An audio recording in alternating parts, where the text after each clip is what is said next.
Oman में Iran और America के उच्च अधिकारियों के बीच में चल रही बैठक को लेकर एक बड़ी जानकारी सामने आई है। मीडिया रिपोर्ट्स में दावा किया जा रहा है कि ईरान ने अमेरिका की उस मांग को ठुकरा दिया है जिसकी वजह से अब ये जो वार्ता चल रही थी ये असफल हो सकती है। तो ये कौन सी मांग थी और ये किस तरह से इस पूरे बैठक में बाधा बन रही है, वो सब बताएंगे नागेंद्र जी। नागेंद्र जी, क्या जानकारी है? सबसे पहली बात वह जो पूरी मीटिंग हो रही थी, यूएस का कहना था कि ये पूरी मीटिंग जो हो रही है ईरान के न्यूक्लियर पावर या वो एक परमाणु शक्ति ना बन जाए उसको रोकने के लिए हो रही है कि ईरान कोई परमाणु बम ना बनाए। अब ईरान का सबसे एक इंटरेस्टिंग चीज़ जो है आपको बताते हैं कि ईरान में जो न्यूक्लियर ये सारा रिसर्च जो था वो शुरू कराया था अमेरिका ने खुद 1950 में। उसके बाद जो संगठन बनता है परमाणु कंट्रोल का, जो इसमें कि सारे कंट्रीज आते हैं, IAEA इसका नाम है, उनके साथ इनकी सारी वार्ता डिरेल हो गई 2025 में। अभी मामला यह था कि उनका कहना है कि आप अपने परमाणु को इनरिच ना करें। अब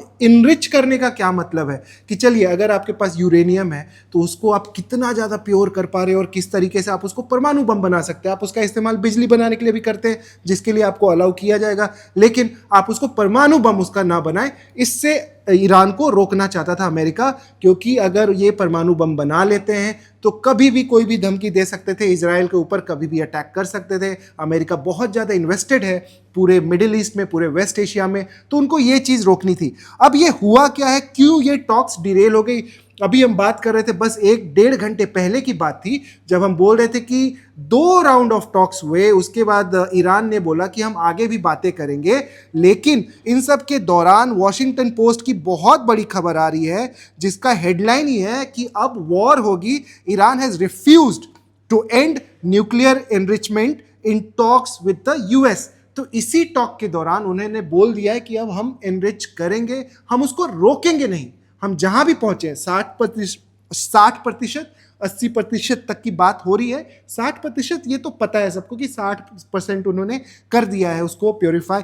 अब ये 80% कर सकते हैं और इन्होंने बोला है कि अब ये यहाँ पे रुकने वाले नहीं हैं। तो अब जंग होगी, जंग के आसार बन चुके हैं, क्योंकि पूरी बात इसी बात पे टिकी हुई थी कि भैया आप इसको नहीं रोकोगे तो जंग होगी। अब आपने किया क्या?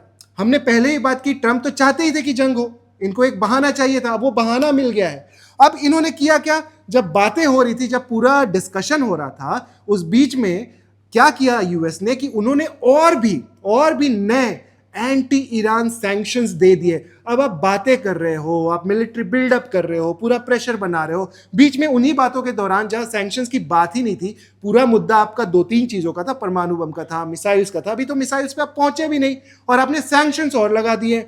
आपको पता है ऑलरेडी कि कितना 12,22,000 आपके $1 की कीमत जो ईरान के रियाल की है वो 12,22,000 है। तो आप स्थिति समझ सकते हैं कि अगर आप एक ब्रेड या एक मीट का टुकड़ा भी खरीदने जा रहे हो तो आप झोला भर के पैसा जा रहे होगे वहां पे सामान खरीदने।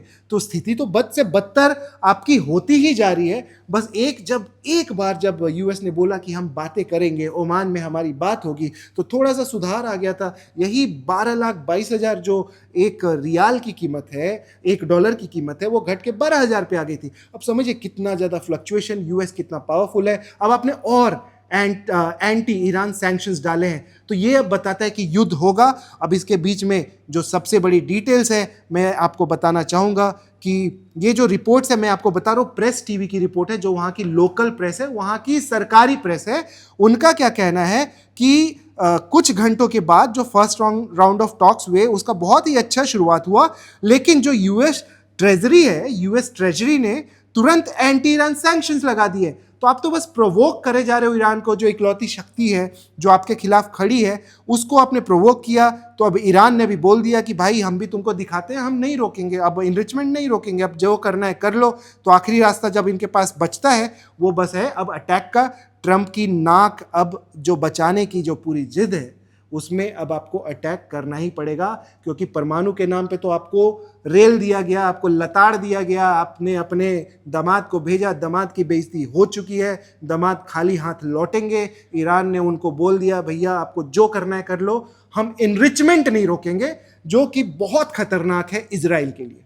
बिल्कुल। और जैसा कि आपने बताया कि अमेरिका ने पूरी कोशिश की, फिर चाहे वो आर्थिक प्रतिबंध लगाकर ईरान जी। की अर्थव्यवस्था को कमजोर किया जाए, वहां पर महंगाई को बढ़ाया जाए, जनता के बीच में आक्रोश पैदा हो, वो सब किया। इसके साथ ही सैन्य ताकत दिखाई अपनी, मध्य पूर्व में अपनी तैनाती बढ़ाई सैनिकों की, अरब सागर में, लाल सागर में अपने युद्धपोत भेजे, जॉर्डन में अपने सैन्य विमान उतारे। ये सब करने के बावजूद अमेरिका चाहता था कि ईरान की जो मौजूदा शासन है, जो मौजूदा सत्ता व्यवस्था है, वो मजबूर हो जाए हमारी सारी शर्तें मानने के लिए। और उन शर्तों में क्या था? अपने मिसाइल कार्यक्रम रोक दो, अपने परमाणु कार्यक्रम रोक दो। लेकिन अब जो खबर आ रही है, जैसा कि आपने बताया, कि कुछ भी रुकने वाला नहीं है और ईरान झुकने को तो बिल्कुल तैयार नहीं है अमेरिका के कदमों पर। एक बात और आप समझिए कि इसको बर्बाद किसने किया? आपके जो IAEA कॉर्पोरेशन है उसके साथ पूरी टॉक्स डिरेल कर दी आपने ईरान की। और वो क्यों हुआ? क्योंकि आपने अटैक किया था बुशेर, जो उनका न्यूक्लियर फैसिलिटी है वहाँ पर।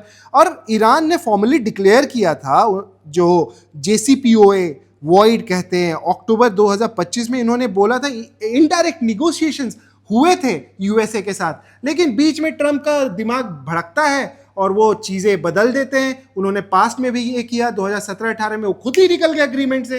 तो इनका पूरा जो मामला है, इनकी जो कोशिश है, जो एम है पूरा उनका मिडिल ईस्ट में या वेस्ट एशिया में, कि भाई किसी भी तरह तख्ता पलट करो, चाहे आप किसी भी बहाने से करो, लेकिन मेरा जो उनकी जो नज़र है, ईगल आई, वो जो बोलते भी है कि आपका US में ईगल, जो उनके झंडे और उनका जो प्रतीक है, वो ईगल आई अभी पूरे तरीके से लगा हुआ है खामेनेई के ऊपर। और जिस समय उन्होंने ये देख लिया कि खामेनेई कहाँ है, उस वक्त भी स्ट्राइक हो जाएगा। ये डील तो कुछ होने वाली नहीं है, जैसा हम एक्सपेक्ट कर रहे थे और वही हुआ। बिल्कुल, जैसा अनुमान लगाया जा रहा था। और अभी इसको लेकर ज्यादा जानकारी आनी बाकी भी है कि बैठक में आखिर असल में क्या कुछ हुआ है। और आपको बता दें कि स्थिति अभी भी बहुत नाजुक बनी हुई है और जंग से पहले यही एक क्षण था जिसको लेकर सबको उम्मीद थी कि बैठक में कोई हल निकल जाएगा, कोई समाधान हो जाएगा, समझौता हो जाएगा। और अगर ऐसा नहीं होगा तो मानकर चलिए कि मध्य पूर्व में एक और सैन्य संघर्ष देखने को मिल सकता है, अमेरिका हमला कर सकता है। Subscribe to One India and never miss an update. Download the One India app now.